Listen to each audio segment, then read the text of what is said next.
অফিসে ভাল লাগে না, বাসাতেও ভাল লাগে না, কোনো কাজে মন বসে না, ভাল লাগে না, ভাল লাগে না, গলিতেও ভাল লাগে না, চলিতেও ভাল লাগে না, গান করিতেও ভাল লাগে না, পান করিতেও ভাল লাগে না। আমার কি করিতে ভাল লাগে না তাও বলিতে ভাল লাগে না, ভাল লাগে না, আমার ভাল লাগে না, ভাল লাগে না, ভাল লাগে না। এ কোন রোগে ধরলো আমায়, ভাল লাগে না, ভাল লাগে না, ভাল লাগে না। Okay thank you. তবে শাহিদুলের ব্যবস্থা আমি করতেছি। হ্যাঁ ঠিক আছে। আমি একটু ফেলেন মিলিরে কইলে কিন্তু মোটামুটি ভাবে। আর এত বাচ্চা কাচ্চা কোনো ক্ষেত্রে ঠিক না, ঠিক আছে? গভর্নমেন্ট বলেছে দুটো করে বাচ্চা, একটা হলে বেটার হয়, না হলে দুইটা হলে আলহামদুলিল্লাহ, ঠিক আছে? ভাইজান মিলি যদি চাই আমি আপনার কথা শুনতাম না এই ব্যাপারে, কিন্তু আমি মিলির সাথে। আচ্ছা আচ্ছা ঠিক আছে, তো ভাইজান গেলাম আমি তাহলে। রাস্তাঘাটে যে জ্যাম, এই ডাস ওর চলা বিপদ হয়েছে। ওয়াল্লাহ কিচ্ছু ভালো লাগে না। ফোন করলো কেন? আচ্ছা আপনার সমস্যাটা কি বলেন তো? আপনি আমাকে যেভাবে অভিনয় করতে বলেছেন আমি ঠিক সেইভাবে অভিনয় করে যাচ্ছি। আমার অভিনয় তো কোনো ভুল নেই। আরে আমি তো তোমার অভিনয়ের ভুলের কথা বলতেছি না, মানে আমি বলতে চাইতেছি এই কথাটা আমি মিলিরে কিভাবে বিশ্বাস করাই। সেটা তো আমার দায়িত্ব না, সেটা বিশ্বাস করানোর দায়িত্ব আপনার। সেই দায়িত্ব আমি তোমারে দিতেছি না। মিলি যেহেতু বলতে চাইতেছে তুমি এই, তার মানে হলো গিয়া ওরা সামনাসামনি দেখাইতে। ঠিক আছে, কবে দেখাতে চান বলেন? কবে আবার? কালকে? সরি, কালকে আমার সময় হবে না। কেন? কেন আবার? আমার নাটকের ডেট দেওয়া আছে, সেই ডেট নষ্ট করে তো আপনাকে আমি ডেট দিতে পারবো না। আপনি এক কাজ করেন, সামনের সপ্তাহে একদিন দেখা করেন। না না, এই বিষয়টা নিয়ে বেশি দেরি করা ঠিক হইব না, মানে তাহলে তো বিষয়টা পানসা হয়ে যাইব। তাহলে আপনি এক কাজ করেন, আপনি আমার বদলে অন্য একজনকে নিয়ে যান। না না, এইটা তুমি কোন ধরনের কথা বলতেছো? সে তো তোমার একবার দেখে ফেলছে, এখন তোমার জায়গায় যদি অন্য একটা মেয়ে দেখাই তাহলে কি কাজ হইব? কাজ তো হইব না। তুমি একটা উপায় বের করো। কি যে বলেন, উপায় তো অবশ্যই বের করা যাবে, কিন্তু আমি যাকে ডেট দিয়েছি তাকে তো ক্ষতিপূরণ দিতে হবে। কত? এই তো সবকিছু মিলিয়ে মনে করেন 20-25 হাজার টাকার মতো লাগবে। কি সব বলো তুমি? তোমার রেমুনারেশন মাত্র 5,000 টাকা। তুমি যদি তোমার জায়গায় অন্য একটা মেয়ে নাও সর্বোচ্চ 5 থেকে 6 হাজার টাকা লাগবে। এখন এত টাকা কেন লাগবে? শুনেন, আমি একটা ধারাবাহিক নাটকে কাজ করছি, আর ওই নাটকে আমি ছাড়া অন্য কেউ করা সম্ভব না, আর সেখানে অনেক আর্টিস্ট থাকে। আমার জন্য সেই ডেট ক্যান্সেল করতে হবে, সবাইকে ক্ষতিপূরণ দিতে হবে। আমি তো 20-25 হাজার টাকা কমই বলেছি। ঠিক আছে, আমি তোমাকে 10,000 টাকা দেবো, এর বেশি আর দিতে পারবো না।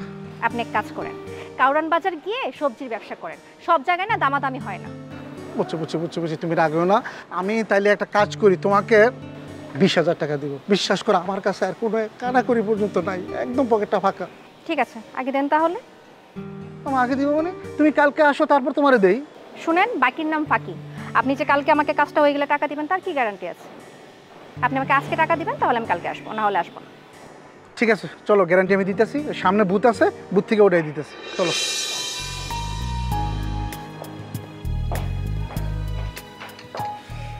এই যে নাও, মিষ্টি খাও। কিসের মিষ্টি বলো তো?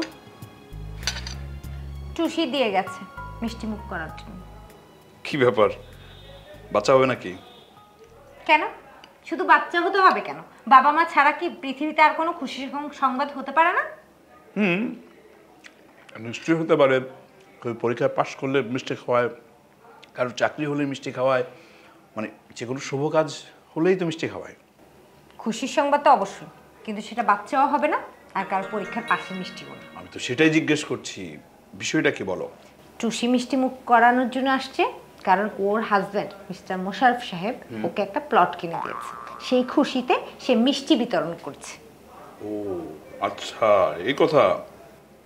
আরে বাপরে বাপ, যেভাবে ও আচ্ছা এই কথা বললাম, মনে হয় যে সামনের সপ্তাহে আমাকে একটা প্লট কিনে দেবা তুমি।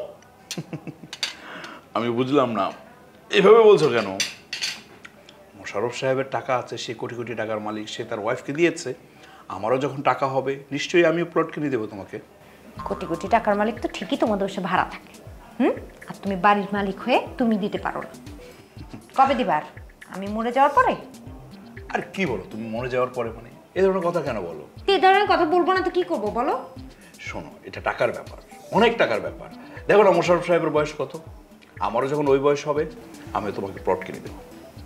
ও তাহলে এখন আমি অধীর আগ্রহে অপেক্ষা করে বসে থাকবো তুমি কবে বুড়ো হবে, তাই তো? মানে টাকার ব্যাপার না, টাকা হোক তারপরে দিব। তোমার সাথে না আমার কোনোদিন মিলবে না, বুঝছো? মানে আমার কোনো শখের কোনো দাম নাই তোমার কাছে। সব সময় আমি মানুষের সুখ দেখে, মানুষের শান্তি দেখে আমাকে শান্তি পেতে হয়। আমার কিছু একটা হবে না কখনো? আচ্ছা দিব তো। আচ্ছা এটা তো একটা সময় সাপেক্ষ ব্যাপার, এখন তো আমার হাতে অত টাকা নেই। তাছাড়া মোশাররফ সাহেবের বয়স দেখছো, উনি বয়স্ক মানুষ, ওনার অনেক টাকা হয়েছে। আমারও সেই বয়স হোক, তারপর তোমাকে প্লট কিনে দেবো। 1 মিনিট। আচ্ছা, মোশাররফ সাহেবের মতো বুড়ো হবে, টাকা পয়সা হবে, তখন আমাকে তোমার আর ভালো লাগবে না। তুমি গিয়ে কোচি একটা মেয়ে বিয়ে করে নিয়ে আসবে, তারপরে ওই কোচি মেয়ের নামে প্লট কিনে দেবে তুমি, তাই না? কি আশ্চর্য, তুমি কি কথা বলছো? আমার কবে বয়স হবে, কবে আমি বিয়ে করবো, সেই কথা মানে সারাক্ষণ কি এগুলাই ভাবো তুমি? আমি যদি সুযোগ দিতাম না, তুমি এখনই আরেকটা বিয়ে করে নিয়ে আসতে। মোশাররফ সাহেব তো অনেক সময় নিচ্ছে, কিন্তু তুমি এত সময় নিতে না, বুঝছো? তুমি এখনই আরেকটা বিয়ে করে নিয়ে আসতে। আচ্ছা আমি বুঝলাম না, তুমি সংসারটা সুন্দরভাবে করো না। না আমি সারাক্ষণ সুন্দর মতো মাথার করছি মধ্যে- না, আমি তো সুন্দর মতো সংসার করছি না। হ্যাঁ, আমি তো সারাদিন ঘরে বসে বসে মানে সারাদিন তোমাকে পেঁচাল করি, তোমাকে অশান্তি করি। এই জন্যই তো তোমার ভালো লাগে না ঘরে, সারাদিন খালি বাইরে বাইরে থাকো, অফিস থেকে এসে আবার বাইরে যাও আড্ডা দিতে। ধ্যাত, আগে জানলে আমি মিষ্টিটা খেতাম না। আমার কাছে মনে হয় মিষ্টিটা খাওয়ার কারণে এতগুলো কথা আমাকে শুনতে হলো। কেন খাবে না? খাও না, আরেকটা খাও। না, আমি জোর করে খাবো না। খাও, আরেকটা খাও। টুসির খুশি দেখলে তো তোমারও খুশি হওয়ার কথা। আরেক বেটার বউর খুশিতে তোমার অনেক ভালো লাগে, নিজের বউরে ভালো লাগে না। আচ্ছা এখন বলেন আমাকে কি করতে হবে? ওই আগে যা করছো তাই। তুমি বক্কর সাহেবকে একটা ফোন দিবা, ফোন দিয়ে কালকে সকালবেলায় তার আসতে বলবা। তারপর আসলেই গদগদ হয়ে তার সাথে প্রেম করবা, বাস। বাদ বাকি দায়িত্ব আমার। হোয়াট? তার সাথে কেন প্রেম করতে হবে আমার? আরে প্রেম করবা মানে হইলো তোমরা ওই নাটক সিনেমায় প্রেম করো না। আরে প্রেম ছাড়া কি কোনো নাটক সিনেমা হয়? বুঝছো, ওই তুমি মনে করলা যে বক্কর সাহেবের সাথে প্রেমের অভিনয় করলা। ঠিক আছে, তা না হয় করলাম। একটা কাজ করো, তুমি এই বক্কর সাহেবের এখন একটা ফোন দিয়ে দাও, কাজটা একটু আগে রাখো। এখন কেন ফোন দিতে হবে? আমি আমার সময় মতো ফোন দিয়ে দিব, আপনাকে টেনশন করতে হবে না। সামিয়া, তুমি বিষয়টা বুঝতে পারতেছো না, এটা কিন্তু অত্যন্ত সিরিয়াস। তুমি ফোন দিবা বলো তো হবে না, তুমি এখন একটা ফোন দাও।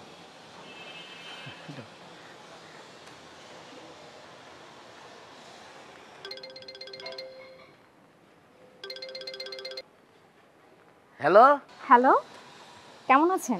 আরে আপনি করে বলতেছো কেন? কেমন আছেন না শব্দটা হবে হ্যালো, কেমন আছো? না, হুট করে তোমার কথা মনে পড়লো তো, তাই তোমাকে কল দিলাম। তুমি তো আর আমার কথা একদমই মনে করো না, একটা খবরও আমাকে ফোন করে নাও না। আরে খবর নিতাম, বুঝো না, কে ব্যস্ত তো অফিসের কাম টাম লয়ে যে ঝামেলা, তাই আমি আর মনে মনে ভাবতেছিলাম যে তোমার একটু পরে ফোন দিয়াম। ভালো হয়েছে তুমি ফোন দিছো। তুমি কোয়ানো? আমি তো বাসায়। তো বাসাত বই থেকে কি করবা? তুমি যে ফোন করছো আমার কি যে ভালো লাগতেছে। তাইও বাইরে কোনো একটা রেস্টুরেন্টে বই দেয়া ওর একটু গপসপ করি। কালকে সকালবেলা, কালকে সকালবেলা। শোনো না, আমি তো আজকে বাসা থেকে বের হতে পারবো না, কালকে সকালবেলা তোমার সাথে দেখা করি। অবশ্যই পারবাম, পারতাম না কেরে। তুমি খালি ঠিকানাটা দাও, কালো সকালে আমি আসতাছি। আচ্ছা ঠিক আছে, আমি তোমাকে টেক্সট করে অ্যাড্রেসটা জানিয়ে দিব, ঠিক আছে? আচ্ছা জানাইও। ওকে, বাই। আরে ওই যে লেকের পার আছে না, তুমি তার নেক্সট টাইমে ফোন দিয়ে লেকের পার দেখা করতে পারবে।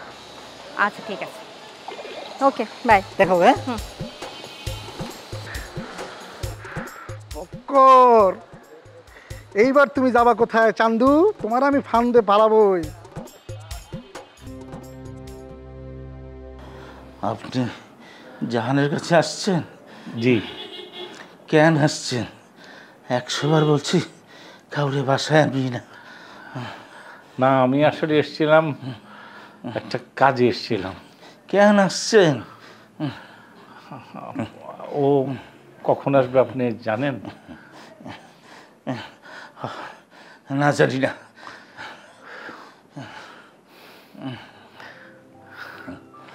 আপনার শরীর কি খুব খারাপ লাগছে? আমার খারাপ লাগছে না ভালো লাগছে, সেটা দিয়ে আপনার কি হবে? আপনার কি হয়েছে? আমার কি হয়েছে সেটা দিয়ে আপনার কোনো দরকার আছে? আপনার মনে হয় শ্বাসকষ্ট হচ্ছে না? আমার শ্বাসকষ্ট হচ্ছে। মানে বক্ষব্যাধি হাসপাতালে একজন ডক্টর আছেন, ভালো ডাক্তার, আমার পরিচিত, আমি ভাইজান বলি ওনাকে। ওনার নাম ডক্টর শাকুর। আমি চেষ্টা করবো আপনাকে দেখাতে, ওনাকে দেখেন। যাই হোক, জাহান কখন আসবে? কখন আসবে আমি কেমনি জানি? কিছু তো জাহান নামে। আপনি এখানে? এই তো তুমি আসতে দেরি করছিলে, কোথায় গেছিলে? এই ওনার সঙ্গে কথা বলছিলাম। আপনি আমার বাসার ঠিকানা পাইলেন কই? আরে কারো ঠিকানা পাও কি এমন টাফ ব্যাপার? ইচ্ছা করলে ম্যানেজ করা যায়। এই এসে আমার সামনে থেকে নিয়ে যা। বাবা তুমি এইভাবে কথা বলছো কেন ওনার সাথে? তুমি জানো উনি কে? সরি আপনি। না ইটস ওকে। ওনার ট্রিটমেন্ট দরকার। ডক্টর শাকুর বলে একজন অনেক বক্ষব্যাধির ভালো ডক্টর আছে, আমি এক সময় ঠিকানা দিয়ে দেবো। ঠিক আছে? আচ্ছা ঠিক আছে। ঠিক আছে, আপনি ভালো থাকেন। হ্যাঁ জি।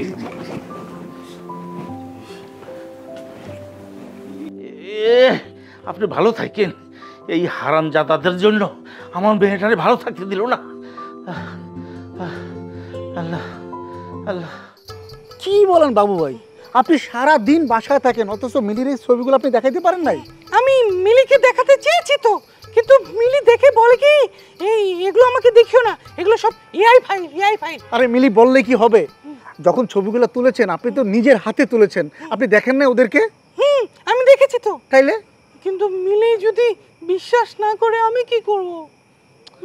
আচ্ছা বুঝছি, মিলিরে বিশ্বাস করানোর দায়িত্ব আমার।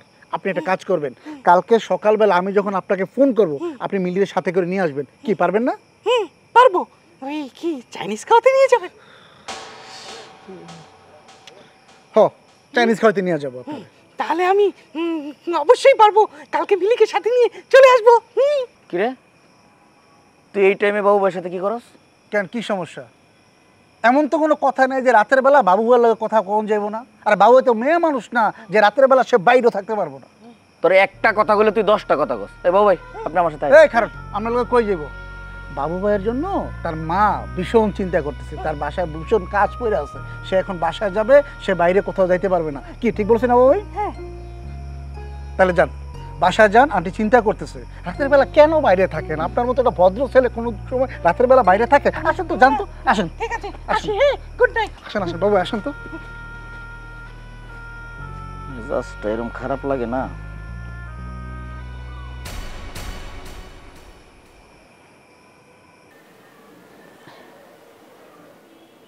হ্যালো। হ্যালো ফুফু, কেমন আছেন? আলহামদুলিল্লাহ আমি ভালো আছি। বাবা তুমি কেমন আছো? ফুফু আমি বালাটা কিভাবে থাকতাম? আমি তো এই সিচুয়েশনে বালা থাকবার পারতাছি না। আপনি তো আমার লাগে কিছুতেই করলেন না। না না বকর, তুমি এটা কি বলো? আমি তোমার জন্য তো অনেক চেষ্টা করতেছি, বলতে গেলে তোমার জন্য আমি এই বাড়িতে পড়ে আছি। আচ্ছা ফুফু, ওই যে শাহিদুল করে একটা স্যার আছে না, আমার কর্মচারী, আমার চাকরি তো অল্প বেতনে, এই স্যারটার লগে বাবু ভাইয়ের কিতা? বাবু ভাই এই স্যারটার লগে সবসময় গিয়ে খালি মিশে, এটা না করে দিন গেছে। বাবু ওর সাথে কেন কথা বলবে? ও মায়া ফুফু, আপনি তো কিছুতেই জানেন না। বাবু ভাই তো ডেলি ওই শাহিদুলের লগে ঘুরতেছে, খাইতেছে, আর এই শাহিদুলের তো মাথা বাড়া না, ফসা বুদ্ধি, কিতা কিতা জানি বুদ্ধি দেয়, এটা লই হেরা দুজন গপ্প সপ্প করে। ফুফু আপনি একটু বাবু ভাইরে বুঝায় কোন যে হের যদি খাওয়ানোর মনটাই লয় তাহলে কথা নি খাইবো, কিতা খাইবো, আমি খাওয়াইম। আচ্ছা বাবা, আমি বাবুরে না করে দেব না। আর বইল না বাবা, বাবুরে নিয়ে অনেক টেনশনে আছি। কেরে ফুফু, টেনশনটা কি তার? আল্লাহ রে বাবা, তুমি তো জানো বাবু পড়ালেখা বেশি একটা ভালো না। আমাদের কিছু একটা হয়ে গেলে কিছু একটা কইরা খাইবো, তারও তো কোনো উপায় নাই। ও মায়া, উপায় থাকতো না কেরে? আমি কি তা মরি আছি? আমি আসি না, আমি একটা উপায় করে দেয়াম। বাবা তুমি তাহলে তার একটা চাকরি দিয়ে দাও। আচ্ছা ফুফু, আপনি কি তা বেক কল? বাবু ভাইরে আমি একটা অফিসে চাকরি লয়ে দিয়াম, সেই অফিসের বসে সহালে বিহালে বাবু ভাইরে বকবো, চাকরিটা কি তার লেগে লয়ে দিতাম? আর ফুতের বহা খাওয়ার লেগিয়া আপনার ফুত নিজেই বস হইব। বস? বস কেমনে বানাইবা? কেমনে হিব্বার? মনে করুন বাবু ভাই আমার ব্যবসার পার্টনার হইব, রিয়েল এস্টেট কোম্পানি, দারুণ ব্যবসা, রমরমা ব্যবসা। ফুফু মনে করুন হ্যাঁ, অফিস দেখবো, কর্মচারী দেখবো, তার অর্ডারে মনে করুন অফিস কাঁপবো, অফিসের লোকজন উঠবো বইবো, কোনো সমস্যা নাই। আপনি খালি একটু ওই যে কয়টা টিহার ব্যবস্থা করুন, হালকা কিছু টিয়া তো লাগবো, একবারে মাংনা হলে তো বাবু ভাই নিজেও সরম পাইবো, আপনিও সরম পাইবেন, ঠিক না বাবু? আমার ছেলে অফিসের বস? ঠিক আছে বাবা, আমি রাখি, টাকার ব্যবস্থা আমি করে দিব। হ্যাঁ তো ফুফু রাখলাম আজকে। আপনি ভালো থাকুন, যে আপনার সাথে কথা কয়ে আমার মনটা এখন ভালো হয়েছে। ভালো থাকুন যে বাবু। আচ্ছা আচ্ছা আচ্ছা। আমার ছেলে বস হবে। ভাই ভাই ভাই ভাই আপনি আমার বাঁচান ভাই। আরে রতন, কি হয়েছে তোমার? বড় ভাই, ওই যে পারভেজ ভাই আমার উপর তো ভীষণ ক্ষেপে আছে। সে স্ট্রিক্টলি বলে ফেলেছে যে আমার যেখানে দেখবো সেখানেই একদম ফুটো করে ফেলাইবো। কেন, তুমি কি করছো? কিচ্ছু করি নেই ভাই। ওই যে দিনের বেলা আপনাকে বললাম না যে পারভেজ ভাইয়ের ডরে আমি এই শহর ছেড়ে চলে যাবো। আমি আবার তার কি কমু ভাই বলেন, আমার কি এত সাহস আছে? তাইলে তোমাকে সে ফুটা করতে চাইবো কেন? কি জানি, হয়তো তার ফুটা। এই তুই রাশেদকে কি বলছিস? ভাই আমি রাশেদের কিছু বলি নাই, বিশ্বাস করেন ভাই, আমি আমি কিছু বলি নাই। তুই বলস নাই আমার নামে রিপোর্ট করতে রাশেদ রে? আমি আপনার নামে রিপোর্ট করতে বলবো? ছি ছি ছি ভাই, এটা কোনোদিন হইতে পারে ভাই? আমার মনে হয় কি যে রাশেদ ভাই আমার ভুল বুঝছে। আপনারা কে ভয় না পায় ভাই বলেন? আপনারা তো সবাই ভয় পায়। তাই বলে আমার নামে রিপোর্ট করতে বলবি? ওই যে দেখেন, আপনি আবার এই কথা বলতেছেন ভাই। আমি কোন দুঃখে তারা আপনার নামে রিপোর্ট করতে বলবো বলেন তো ভাই? এখন যদি তোর আমি ফুটা করে ফেলাই কি হইব? হারুন ভাই, ভাই আপনি বলেন ভাই, আমি কি এরকম কথা বলতে পারি? তুমি ওর নামে সাংবাদিকের কাছে কেন বিচার দিতে গেছো? ভাই আমি কেন ওনার নামে বিচার দিতে যাবো আমি নিজে তো বুঝতেছি না। আচ্ছা ভাই, দিনের বেলা আমি আপনাকে বললাম না যে ভাই আমি পারভেজের ডরে এই শহর ছাড়া চলে যাবো? আমি কি আপনার কাছে কোনো বিচার দিছি তার নামে? এটা কি বিচার হয়েছে আপনি বলেন ভাই? না। এই তো তাইলে তাইলে আমি কোন দুঃখে আমি রাশেদ ভাইয়ের কাছে তার নামে বিচার দিতে যাব? দেখেন আসলে রাশেদ ভাই একজন সাংবাদিক, আমাদের সিনিয়র সাংবাদিক। হ্যাঁ, তো রাশেদ ভাই আবার পারভেজ ভাইকে চেনে, এই জন্য আমি রাশেদ ভাইকে বলছি যে ভাইয়া আপনি একটু আমার নামে সুপারিশ করে দেবেন, সেজন্য আমাকে ভুল না বুঝি। শুধু এইটুকুই বলছি। এটা কি বিচার হইতে পারে ভাই? এটা কি বিচার আপনি বলেন ভাই? তাইলে রাশেদ আমাকে এই কথা কেন বললো? কেন বললো? আমার মনে হয় কি ভাই, রাশেদ ভাই সম্ভবত ভুল বুঝছে। সে কিন্তু ভাই কানে কম শুনে। আমি তার অনেকবার বলছি যে ভাই একটা দামি মেশিন নেন, মেশিন নিয়ে কানে লাগান। সে মাইন্ড করতে লাগাবে না। এখন আমি তারে বলছি একটা, সে বুঝছে আর একটা। কি বুঝছে আল্লাহ জানে। এখানে আমার কি কোনো দোষ আছে ভাই বলেন? তারপরেও ভাই আপনি যদি রাশেদ ভাইয়ের কথায় আমার জন্য মনে কোনো কষ্ট পেয়ে থাকেন, আমি হাত জোর করে অনুরোধ করতেছি, দয়া করে আপনি আমার মাফ করে দেন ভাই। এবারের মতো আপনি মাফ করে দেন। ঠিক আছে, এইবারের মতো তোরা মাফ করলাম। নেক্সট টাইম যদি আর কিছু শুনি তোর সাথে সাথে ফুটা করে ফেলাম। না না ভাই, জীবনে শুনবেন না। আমি আমি আমি সজাগ থাকবো, আরো বেশি সজাগ থাকবো ভাই। ঠিক আছে ভাইয়া, তাহলে আমি আসি। হ্যাঁ ঠিক আছে, যা। ইসলাম ভাইয়া, আসি। আমার জন্য দোয়া করে দিন ভাইয়া। সাবধানে থাকো। জি জি ভাইয়া, আমি একটু পাগল পাগল তো মাঝে মাঝে। জি জি জি ভাইয়া।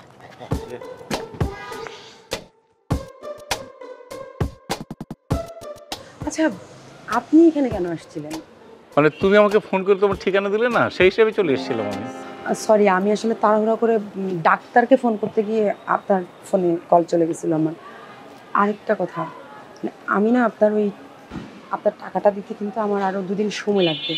টাকার জন্য আমি এখানে আসিনি, ঠিক আছে? আর একটা জিনিস বলি, তোমার আব্বার কী হয়েছে সেটা আমি বুঝতে পেরেছি, আমি পরে ডাক্তার দেখাবো। কি ব্যাপার? তুমি না কও যে বাড়িতে খদ্দের নিয়ে আসো না, আমি তো ঠিকই নিয়ে আসছো, আর আমার বলো ব্যস্ত আছো। হ্যাঁ, ফালতু কথা বলবেন না। আপনি চেনেন ওনাকে? উনি অনেক ভালো মানুষ। ও ভালো, হ্যাঁ, সব খদ্দের উপরে ভালো, ভিতরে বুঝছেন। আর আপনি তো ঠিকই আইসা। ভাই আপনি যান তো, ফালতু কথা বলেন না প্লিজ, যান। আরে আমি যাবো, তার কাছে কিছু টাকা পাই, টাকাগুলো নিতে পারলে আমি চলে যাবো। আমার টাকা পয়সা দেয় না, আসে নিজে ঠিকই খদ্দের নিয়ে আসে, আমি নিয়ে আসলে ঝামেলা। আচ্ছা ঠিক আছে, ঠিক যান আছে, না এখান থেকে, যান। যান, পরে টাকা পেয়ে যাবেন, যান। আমি যাইতেছি, আমিও যখন মন চাইবো নিয়ে আসো, কোনো নাটা কিচ্ছু শুনবো না, ঠিক আছে? যান তো এখান থেকে।